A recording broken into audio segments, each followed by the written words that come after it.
Hello viewers, இன்னைக்கு நம்ம பார்க்க போறது One Piece episode 981 part 1.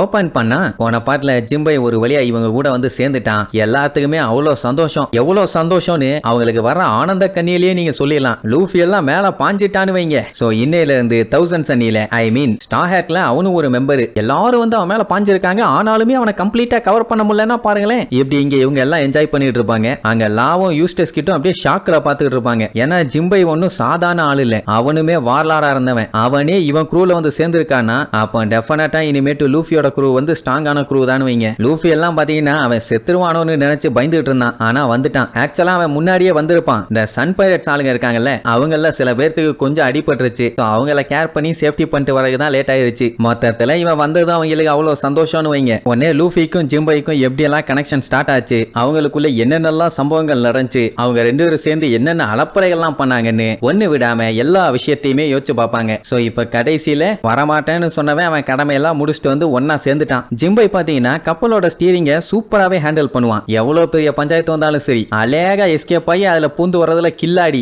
அப்படித்தானே முடிஞ்ச அளவுக்கு கஷ்டப்பட்டு பிக்மாம் கிட்ட இருந்து காப்பாத்தி கொண்டு வந்தான். அது மட்டுமா ஒரு பெரிய சுழல்ல கூட சிக்கி தப்பிச்சு வந்திருக்காங்க. அதனால ஜிம்பையை நம்பி தாராளமா களத்துல இறங்கலான்னு வைங்க. சரி இப்ப ஜிம்பை வந்திருக்கான், அதை செலிப்ரேட் பண்ண வேண்டாமா? அதனால வாங்க என்ஜாய் பண்ணுவோம். லூஃபி காட்டு கத்துக்கிட்டு இருப்பான். இவங்க போறதே ஒரு பெரிய யுத்தம். பயகிட்ட கொஞ்சமாச்சு பதட்டம் இருக்கா பாத்தீங்களா? கைடோ கூடயும் அடி வாங்கி மிதி வாங்கி இருக்கான். பிக்மாம் கிட்டயும் சிக்கி சினாபினமாயிருக்கான். ஆனாலும் பயலுக்கு பார்ட்டி கேக்குது. பார்ட்டி கப்பல்ல சரக்கு எதுவும் இல்ல. ஆனா இவங்களுக்கு ஸ்மெல் வரும். வேற எங்க இருந்தும் இல்ல, ஒனிகஷிமால இருந்து வருது. இவ்வளவு தூரத்துக்கு ஸ்மெல் அடிக்குதுன்னா அங்க விருந்து எந்த அளவுக்கு நடந்துகிட்டு இருக்குன்னு பாருங்க. அப்ப அந்த தீவுக்கு முன்னாடி ஏதோ கேட்டு மாதிரி ஒன்ன பாப்பாங்க. அது என்னன்னு தான் தெரியல. அந்த டைம் நம்ம கின்னு கூப்பிட்டு இந்த மாதிரி ஒனிகஷிமாக்கு போறதுக்கு முன்னாடி நம்ம என்ன பண்ணும் ஏது பண்ணணும்னு பிளானை டிஸ்கஸ் பண்ணும். ஏன்னா ஏகப்பட்ட பேர் புதுசா வந்து ஜாயின் பண்ணிருக்காங்க. ஒரே மாதிரி பிளான் பண்ணி போனா தானே எல்லாமே பெர்ஃபெக்ட்டா பண்ண முடியும். சோ அதுக்காக லாவோட கப்பலுக்கு எல்லாத்தையும் வர சொல்லுவான். இங்க நம்ம சஞ்சி ஜோரோ பிடிச்சு வண்டியா திட்டிட்டு இருப்பான். ஏன்னா அவனுக்கு இந்த சீ வாட்டர் ஸ்மெல் மட்டும் தான் வருது. அது எப்படி ஜோரோக்கு மட்டும் சரக்கு ஸ்மெல் வருதுன்னு தெரியல. அப்படின்னா நீ பொய் சொல்றியா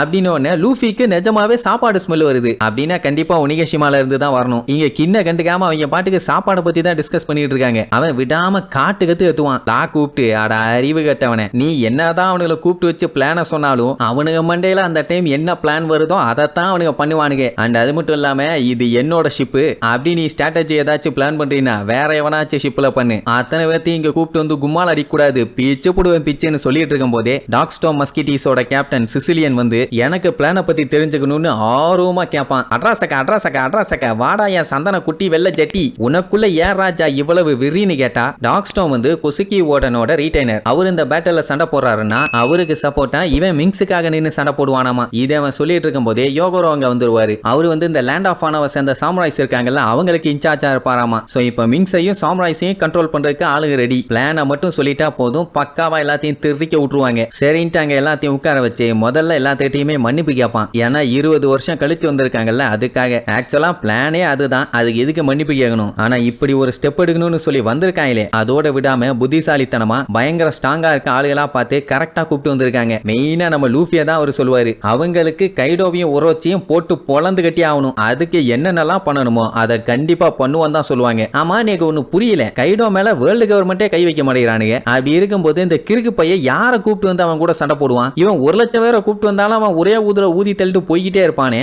அப்புறம் எப்படி 20 வருஷம் கழிச்சு வந்து கைடோவை காலி பண்ணிடலான்னு ஒரு ஐடியாவோட வந்தானுங்க. எனக்கு அதான் புரியவே இல்லை. லூஃபி இப்ப வந்துட்டான், ஓகே அவன் நின்னு சண்டை போடுவான்னு வைங்க. ஆனா அவங்க வந்தப்போ பைரட்ஸுங்க மேல அவங்களுக்கு நம்பிக்கையே கிடையாது. எப்படியும் பலசாலியான ஆளுகளை தான் பிடிப்பாங்க. எவ்வளவு பலசாலியா இருந்தாலும் அது சரிப்பட்டு வராது. சரி இப்ப அதை விடுங்க. ஒனிகஷிமாக்கு போய் என்ன பிளான் பண்ணி அட்டாக் பண்ண போறாங்கன்னு பாப்போம். லாதாங்க கடுப்புல உட்கார்ந்துட்டு இருப்பான். ஏன்னா வேற கப்பல்ல உட்கார்ந்து டிஸ்கஸ் பண்ணுங்கடான்னு சொல்லியுமே அவன் கப்பல்லையே உட்கார்ந்து பிளான் பண்ணிட்டு இருக்காங்க. அதுவும் ரவுண்டு கட்டி உட்கார்ந்துகிட்டு பல்ல கடிச்சுக்கிட்டு இருப்பான். கொஞ்சம் விட்டா மண்ணலி வாயில போட்டுருவான் போல. இதுக்கப்புறம் கின்னு சொல்லுவான் பாருங்க ஒரு பிளானிங்.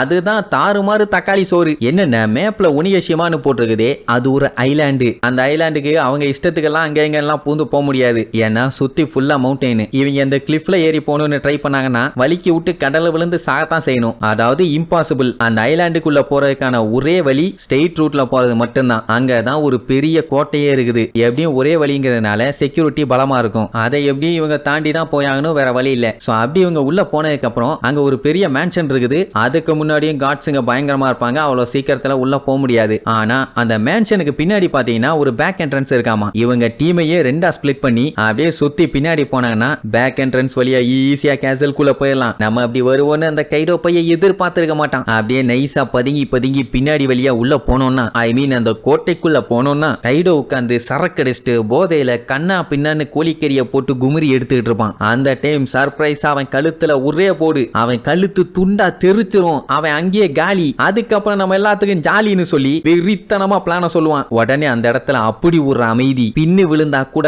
கிளாங்னு சத்தம் கேட்கும். இந்த பிளான ஒர்க் அவுட் பண்ணா உள்ள போய் நிஜமாவே கைடோவை காலி பண்ண முடியுமா? நீங்க என்ன சொல்றீங்க? கீழே கமெண்ட் பண்ணுங்க. இந்த பிளான தான் ஒர்க் அவுட் பண்ண போறாங்களான்னு அடுத்தடுத்த எபிசோட்ல பார்க்கலாம். டாடா.